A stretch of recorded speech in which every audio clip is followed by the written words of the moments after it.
எப்படி ஒரு பெண்ணுக்கு அழகு முக்கியமானதோ அதே விதமாக ஒரு ஆணுக்கு அவனுடைய வீரத்துவம் என்றது முக்கியமானது.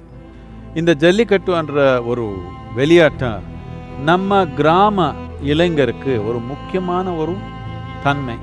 நம்ம கலாச்சாரத்தில் ஒரு மாடுன்றது நாம் வெறும் ஒரு விலங்குன்னு பார்க்கல. நம்ம வாழ்க்கையில் நமக்கு ஒரு பார்ட்னர் மாதிரி அவர்.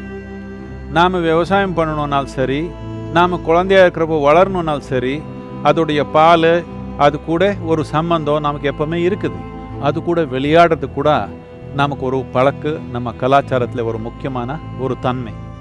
இந்த ஒரு மிருகங்களுக்கு ரொம்ப ஹிம்சை கொடுக்குறோம் என்ற ஒரு நோக்கத்தில் இந்த ஜல்லிக்கட்டு விளையாட்டு நிறுத்துறதுன்றது ஒரு சரியான தன்மை இல்லை.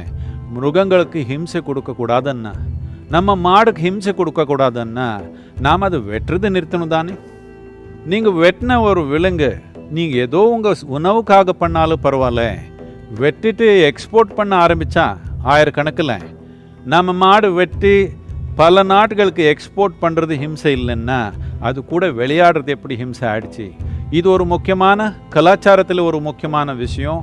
அது மட்டும் இல்லை, நம்ம கிராம இளைஞருக்கு தேவையில்லாத பழக்கங்களில் சிக்காமல் ஒரு பலசாலியான வீரமான ஒரு மனிதனாக வளர்றதுக்கு இந்த ஜல்லிக்கட்டுன்றது ஒரு முக்கியமான ஒரு விளையாட்டாக இருக்குது. இது நம்ம நாட்டில் இருக்கணும், எதிர்காலத்துலேயோ இது சிறப்பாக நடக்கணுன்றது என்னுடைய ஆசை.